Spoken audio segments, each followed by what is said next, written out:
Howdy y'all and welcome to DakotaDaydreams. I'm Dakota and today we'll be checking out Weaving Wands episode 4. And I spent this week in the frog pond with the yarn. Now, when you're knitting and to frog is when you pull out the entire project and just start over. Roll it back into the bowl and start over. And generally a crafter will choose to do this either because the pattern just doesn't seem to be working right in the string, or sometimes because a color change just falls in a weird spot for the pattern you're trying to use. Whatever the reason, if I included every single project I frogged into this episode, it definitely would have been way too long to get back out of Canva. And the reason it's called frogging, or to frog the project, is because the pattern for it is row 1 to 50 bazillion and whatever. You rip it. Just rip out all the stitches. Rip it, rip it, rip it, ribbit, ribbit, ribbit, frog. Now, the main reason I've been frogging a lot of projects is because the first children's shawl has come out okay. It looks good, but it's like an exact miniaturization of mine, which is cool. But that means it only fits like maybe a toddler reasonably. An older kid or tween would have to like have their arms folded to hold out the wings of it. So that's not a full size shawl for them.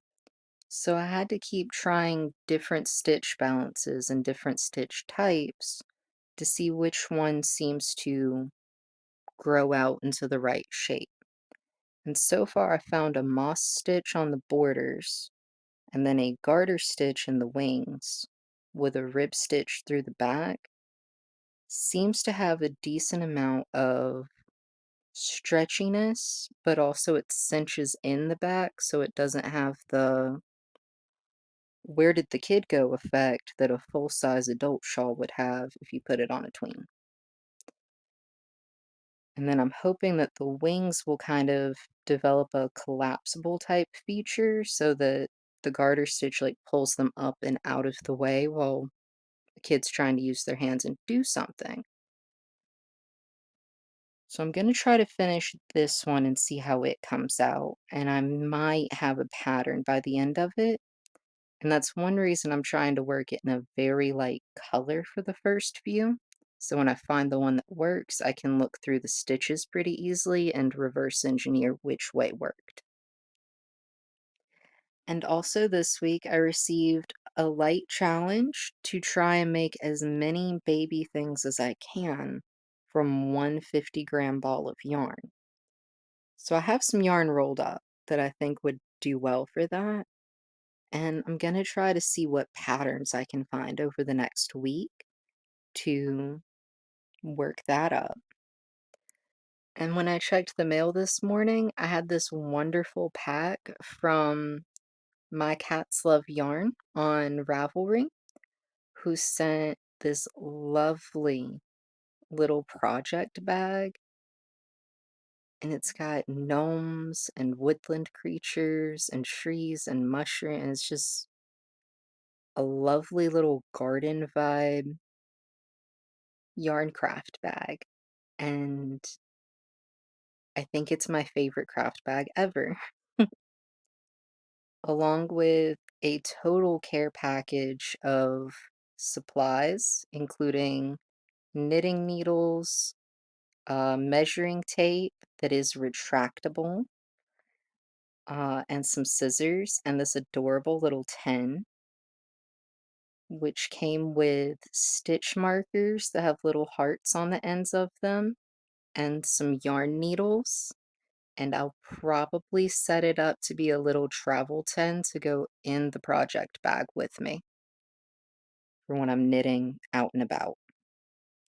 She also sent a beautiful blush heather woolies and this beautiful, beautiful apple blossom cotton acrylic blend that I usually leave new yarns with a label in the label, but these are so pretty I might just have to roll them up with the rest of them.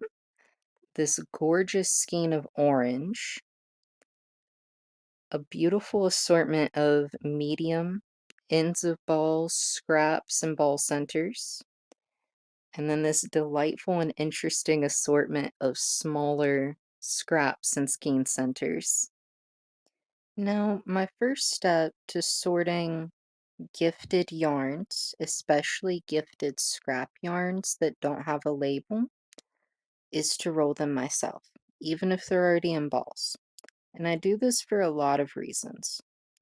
Partly to see all the colors in it, to sort the texture of it into the fiber I'm 99% sure it is, and also just to get a feel for exactly how long it is.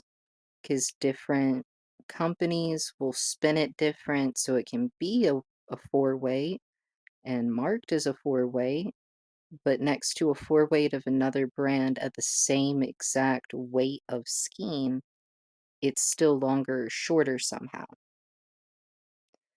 And that's just because fabric, like everything, is individual, and it's always going to be a little bit different.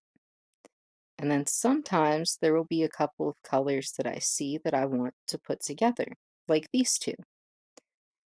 And I'm thinking these two are going to be the core of a scrappy sparkle ball that I'm thinking to make one of the tween shawls out of.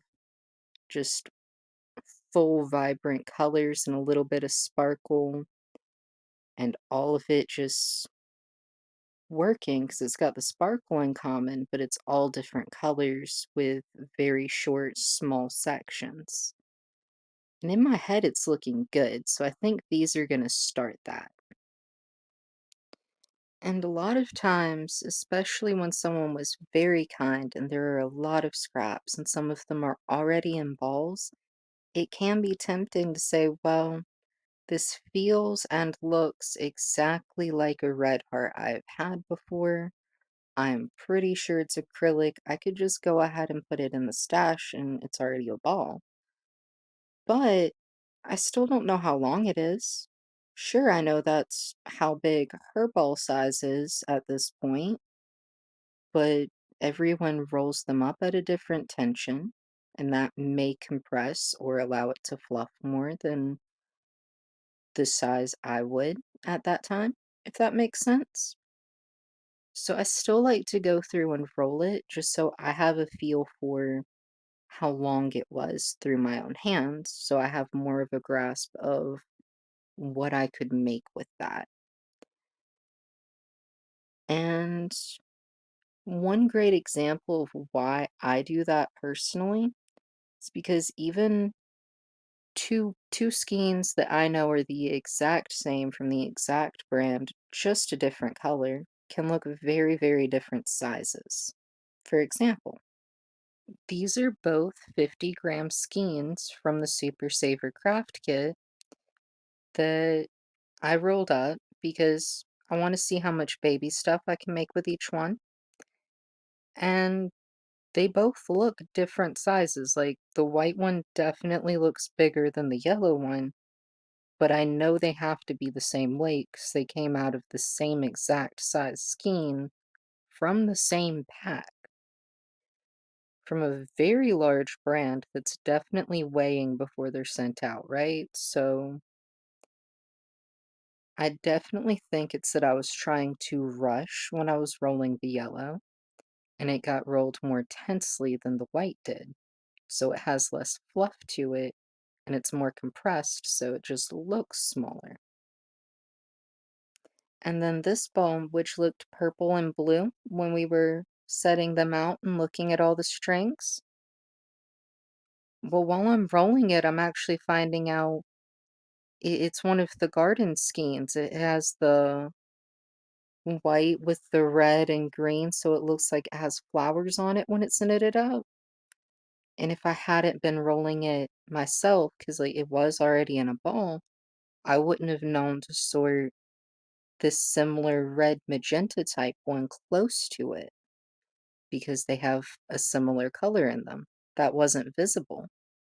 And now that they're all rolled up, I can sort them based off of what they feel like. And I did burn test a couple of them to confirm they were acrylic because they felt really, really plush. Now I can put all of the cottons over here with the rest of the psychedelic cotton I was using to make the washcloths with. Oh, and also she even sent 2 packs of little tissues that I kept over here by the snacks I have for while I'm working on yarn.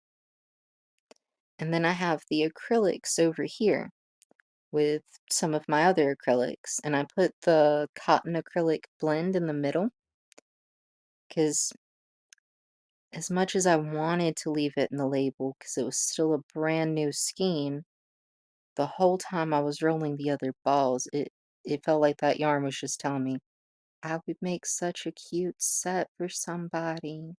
Knit me and make me a set to donate. So I rolled it up so I could do that.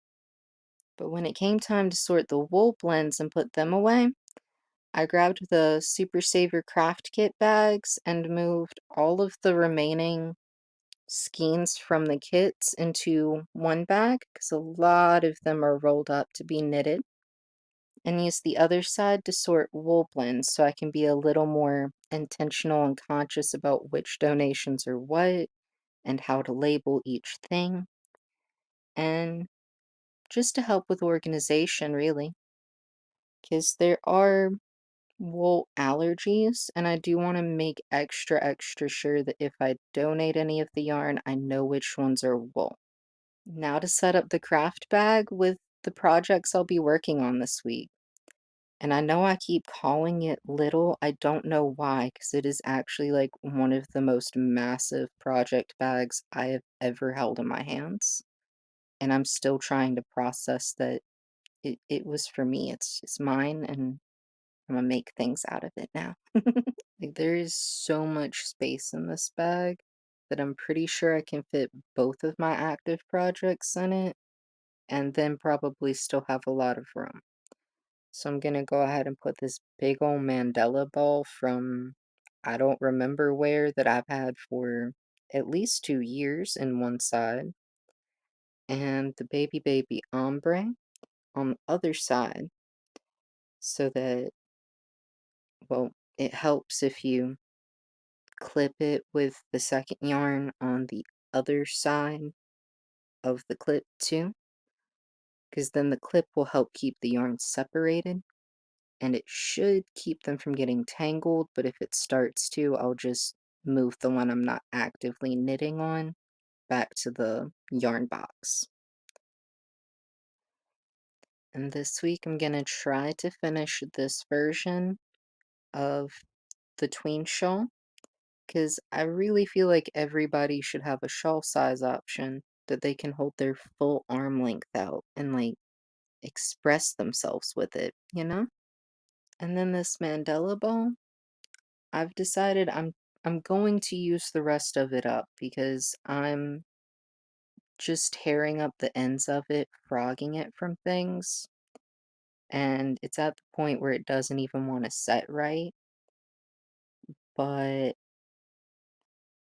I want to use it up in a way that does something that matters. It's not just throwing it, you know? So I've decided to make cowls with it because cowls are warm. They can be used by just about anybody. But then it's the question of where to send them. And I did find this pattern on the Christmas at Sea website, but it is just knit two, purl two, round and round and round. And they do have it available for free use. So one thing I'm thinking of doing with it is trying to start something similar to the idea behind Christmas at Sea, which is a charity that gets things to people who are at sea over the holidays because they're moving goods for everybody, really. And between that And a conversation I had with my partner today, it got me thinking. I haven't really seen anything for the people that are doing that exact same thing over land. Truckers. They move all of the products for us to do literally anything with, and they're away from their families too. So I'm thinking of either finding or starting something similar to the idea of Christmas at sea for them, and starting the first thing being the cowls. And then anytime I need a mind break from the big projects, I'm gonna start little projects of making baby sets from each of the colors that I can, and then maybe booties and mittens from some of the others. I'm not sure yet. Still haven't decided on any patterns for it, and I might just freehand a couple of things. And these are also going to go to one of the charity groups on Ravelry. I'm not sure which one yet. Probably more than one of them. Probably going to try to make a box each for a few different places.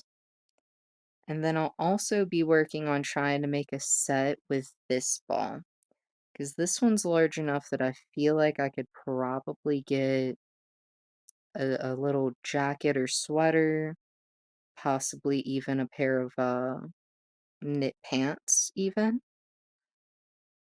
and maybe even a few other things, because it is quite a lot more than it even looks like now. It felt very, very long to roll up. So it's going to be super fun to see what all it makes. Thank you for dreaming with me. If you enjoyed the video, don't forget to tap the like button. And until next time, take care of yourself and keep your head in the clouds.